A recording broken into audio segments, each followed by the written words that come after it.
My sister-in-law, now mute and bedridden, was entrusted to my care by my in-laws, who had decided to take a vacation in Hawaii. Just before departing, my husband Jack made it clear that taking care of her was my responsibility, emphasizing that I shouldn't slack off. As soon as Jack and his family left for their vacation, my sister-in-law, surprisingly, sat up and suggested that we get going too. My name is Lisa, and at 29, I had abandoned my teenage dream of becoming a pop star, realizing its fleeting nature. I ended up in my late 20s, dating Jack, whom I met through a friend, largely due to my mother's persistent desire to see her grandchild. Jack, despite having once aspired to enter the entertainment industry, now worked at a prestigious trading company in downtown Manhattan. After college, I had worked at a bank until I got married, at which point I quit my job. On a visit to Jack's parents' house, I learned about his younger sister Lucy, who, as a child, had contracted encephalitis from influenza, leaving her mute and bedridden due to brain damage. Lucy's mother had primarily cared for her, but surprisingly, Lucy and I got along well, communicating through sign language. Over time, I naturally picked up sign language, and our bond strengthened. Despite this, my mother-in-law, who was quite different from Lucy, was consistently sarcastic and critical of me. Jack and I lived in a condo about 30 minutes away, yet my mother-in-law would occasionally show up unannounced, nitpicking and issuing traditional instructions like keeping Jack's shoes clean and neatly folding laundry. She referred to Jack as Jackie and insisted on outdated practices, such as not going to bed before him, regardless of how late he got home. During our dating and early marriage days, Jack had always been kind and never disagreed with me, despite his mother's influence. Initially, Jack was incredibly considerate. If I mentioned feeling unwell and suggested having dinner outside, he readily agreed. Likewise, if I expressed interest in a designer bag, he would purchase it for me the following month. However, approximately a year into our marriage, Jack began to change, or perhaps reverted to his former self. He started coming home late from work, consistently smelling of alcohol. On weekends, Jack claimed increasing work responsibilities, making him too busy for family time. Oddly, even during visits to his parents' home, he would decline my invitations to join him. Frustrated, I decided to confront him about the growing distance between us. "Jack, you've become so distant lately. It feels like you're a completely different person," I expressed. Jack glared briefly before dismissing my concerns. "That's not true. You're overthinking things," he replied. Unconvinced, I pointed out that he rarely spoke to me anymore. He told me to stop bringing it up and walked away, ending the conversation abruptly. One Sunday, Jack surprised me by announcing he was going home. This was a departure from his usual refusal to have me accompany him on such visits. Eagerly, I offered to join him, expressing a desire to see Lucy as well. Jack's reaction was mixed, and he remarked on our seemingly close friendship. Despite his subtle grimace, I drove us to Jack's family home in Nebraska. Along the way, we stopped at a bakery to buy pastries as a gift. Jack's mother, who typically frowned at my presence, lit up upon receiving the pastries. When we arrived, she greeted us with a frown, as if displeased to see me. Undeterred, I handed her the pastries, and her expression changed like a child receiving a cherished toy. Curious about Jack's father, I inquired about him, learning he was out at a meeting. Jack's mother asked if I needed something, to which I replied that I didn't, just having something on my mind. He replied, "I hadn't heard anything about this from Jack. What's going on? Did you have something to tell your father?" I asked. Jack retorted, "It's none of your business." "What do you mean? We're a married couple, aren't we? Can you just stop nagging?" His mother chimed in, "Exactly. If Jack doesn't want to tell you something, you shouldn't be prying." Recognizing the futility of arguing, I chose not to respond. Just then, Jack's sister appeared. "Oh, Jack, you're here," she said. Jack seized the opportunity, saying, "Sis, perfect timing." "I have something to discuss," she inquired. "What is it?" Jack proposed. I can take a long vacation next month. I was thinking about a family trip to Hawaii. How about you, sis? She replied, I'll pass. I don't have a passport. I was taken aback. Jack, usually busy with work, was suggesting a trip to Hawaii. Concerned, I asked, Jack, is everything all right with your job? His mother seemed displeased with my involvement and said, You shouldn't meddle with decisions Jack has made. You're really nosy, aren't you? Jack's mother then revealed the real reason for the meeting. I was to take care of Lucy during their vacation. Though momentarily surprised, I realized staying with Lucy was more appealing than going to Hawaii with my mother-in-law. I agreed to take care of Lucy, but I questioned why they had to bring me all the way there for such a discussion. Jack explained he expected resistance and wanted his mother to convince me forcefully if needed. Dumbfounded, I left the room to go to Lucy's room. Lucy was delighted to see me and asked how I'd been. When I explained Jack asked me to come along to their parents' house, Lucy remarked on Jack's change in behavior. Lucy suggested I stay over, and we had a great time chatting. An hour later, Jack came to get me, and we headed home. Lucy gave me a slight wink, hinting at a shocking truth and an even more shocking plan. A month later, on the day of the Hawaii trip, Jack and I went to his parents' house. Despite not going to Hawaii, I brought luggage to stay with Lucy for a week. As departure neared, the family insisted that taking care of Lucy was my job, and my mother-in-law added, Please get along well with Lucy. It's better for you to stay here, isn't it? If anything happens to Lucy, it's all your fault. Unfazed, I returned to Lucy's room. At that moment, Lucy sprang up energetically and called out, Come on, let's get going. This echoed a recent conversation where Lucy revealed she could walk and converse, a secret she had kept since last year. I suppose, why have you been hiding this from the rest of the family? Lucy began sharing an unexpected tale, saying, Actually, my father and mother are both remarried. I'm my dad's child from his previous marriage, and my sister and brother are from my mom's side. Surprised by this revelation and considering the usual coldness from my mother-in-law towards Lucy, I couldn't help but think, I thought so. Is that so? Lucy confirmed, Yeah, my mom despises me. And I didn't want to talk to her, so I pretended that I couldn't. Curious about her father's knowledge, I asked, And your father? Lucy explained, Dad knows everything. He's always on my side. Understanding the situation, I said, I see. That's why, regarding this trip to Hawaii, I'm thinking we should go too. Perplexed, I asked, what do you mean? Lucy explained, I mean I'm planning to go to Hawaii on the same day with you. We'll even stay at the same resort. Her proposal caught me completely off guard, and I responded, What? I'd be thrilled to go to Hawaii with you, Lucy. But do you even have a passport? Confidently, Lucy revealed, Of course. I secretly got my passport last month. And don't worry about the expenses. My dad is covering our plane tickets and the resort, including yours.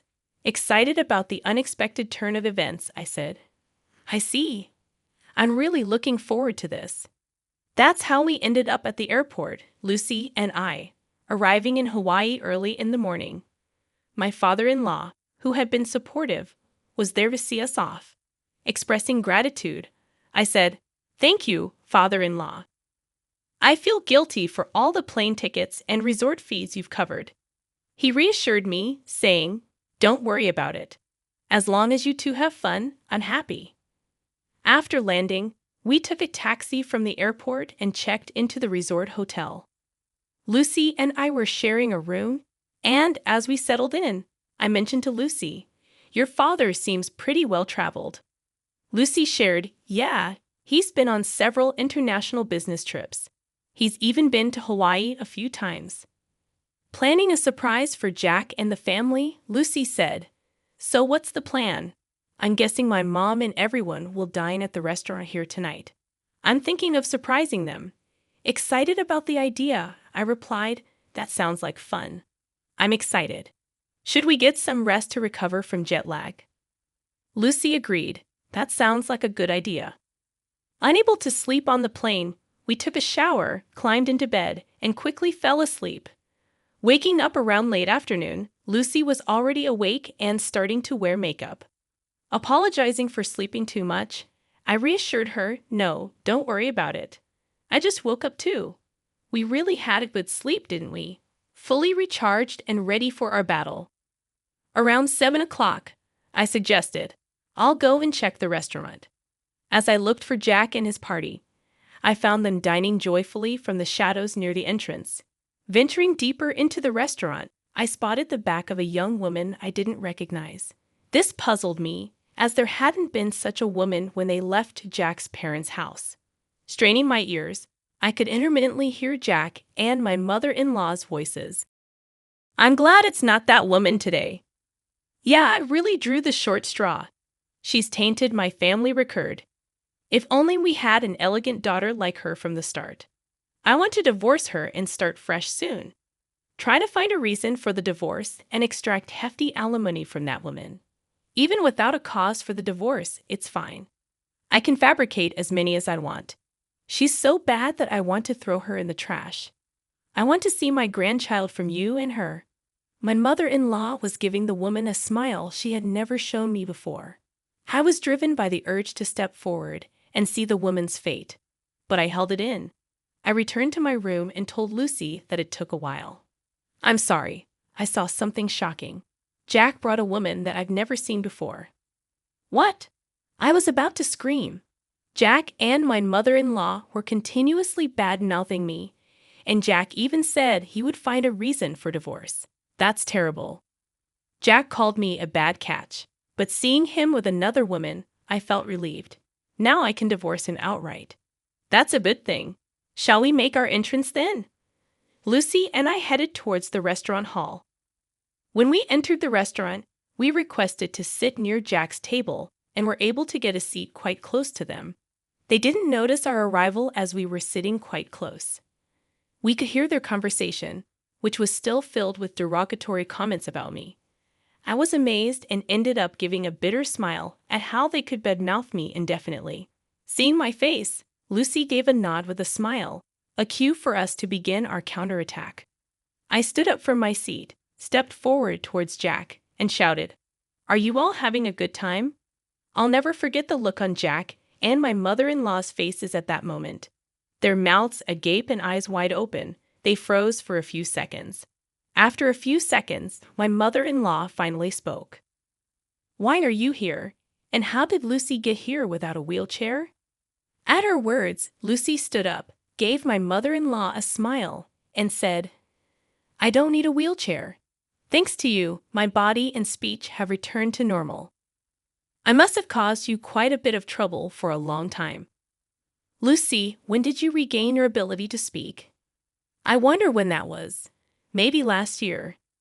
"Then why did you hide it until now?" "Because it was better if you guys continued to believe that I couldn't speak. You and Jack were speaking ill of me earlier, weren't you?" My mother-in-law's face turned pale in an instant. "What do you mean?" she asked. "Yeah, we weren't saying anything bad about you, Lisa," Jack retorted. "That won't work. I recorded everything on my phone. Do you want me to play it back right now?" I countered. My mother-in-law fell silent, but Jack stood up. "Lisa, you've been causing me trouble all this time, and now you're making these outrageous claims," he barked. Jack was the one making absurd claims, so I retaliated. "Once I return back home, I'll immediately contact my lawyer to initiate our divorce procedure. You can't deny the fact that you're on a vacation abroad with another woman. Plus, you described being with me as drawing a blank lottery ticket. So, I expect you to demonstrate sincerity by paying a hefty compensation for that comment," I declared. At my words, my mother-in-law seemed to acknowledge her defeat, and her attitude abruptly changed. "Lisa, dear, I really like you. Please try to get along with Jack. This woman is not involved with Jack," she pleaded. "I'm sorry, but I can't do that. Since I am a blank lottery ticket, I cannot live with Jack. Please enjoy your time with this woman. Oh, and I might also seek compensation from her." "Isn't that exciting?" I smirked. The woman in question turned pale and began to tremble upon hearing my words. Unfazed by the public gaze, Jack fell to his knees and pleaded, "Lisa, I beg you, don't make this a big deal." "My company has strict rules about this," he implored. "What's that?" "You don't sound sorry at all," I replied. Jack appeared taken aback, then tried again. "Lisa, I beg you. Forgive me. If my company finds out, I'll lose my job," he confessed. "Though your place sounds better now, I will never forgive you. You are married, and yet here you are on an overseas trip with another woman," I said firmly. Upon hearing my words, my mother-in-law also fell to her knees next to Jack, pleading, "Please forgive my son," tears streaming down her face. By this time, all the other customers were watching us, and the restaurant manager started walking towards our table. Seeing this, I got up and said, "Well, Lucy and I will head back to our room.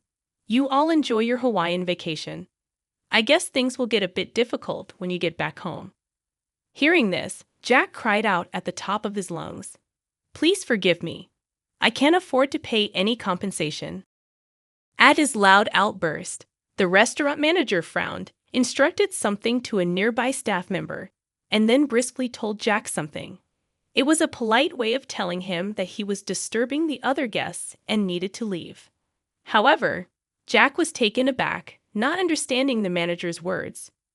Soon, 2 buffed-up security guards arrived and hauled Jack away.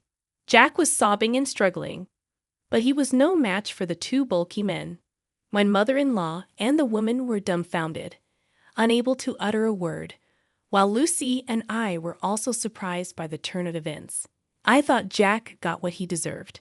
A week later, Lucy and I returned home. Jack was quickly released and seemed to have returned to his room. However, I later heard that he had been in a state of shock since returning to his room and had kept to himself until the end of the trip. The day after I returned home, I went to the law firm where my old college friend worked to request a divorce proceeding. Unfortunately, my friend was not present, but a female lawyer was assigned to me, who was very easy to talk to. I was able to explain everything that had happened. After listening to my story, she'd assured me that a divorce was possible, that I could claim alimony, and that she would investigate the woman who was with Jack in Hawaii before determining whether I could claim alimony from her as well. A month later, the female lawyer contacted me and informed me that it had been proved that Jack had been dating the other woman for about 6 months. Hence, she said it was possible for me to demand alimony from this woman too. I requested the female lawyer, "Please squeeze as much alimony as you can from Jack and his woman." She smiled and nodded. 2 months later, I was officially divorced, and into my bank account was deposited the alimony from the 2. I mumbled as I saw the amount, and that's karma for calling me a blank lottery ticket. 3 months later, Jack and my mother-in-law suddenly visited my place. Despite it being only 3 months, they had lost a lot of weight and looked completely haggard. I asked them, "What do you want? I don't want to see your faces." Jack replied in a thin voice, "I'm sorry. Could you lend me some money? I've lost my job," and the woman ran away. I don't even have money for food. My mother-in-law also spoke in a whisper. "I've divorced my husband too. I don't have money. Please, I beg you." My mother-in-law was in tears. I responded, "Too bad. I have absolutely no obligation to help you. And even if I did, I would never help you guys out. Now please leave." After they left, I sprinkled a large amount of salt at my entrance to get rid of bad energy from my house.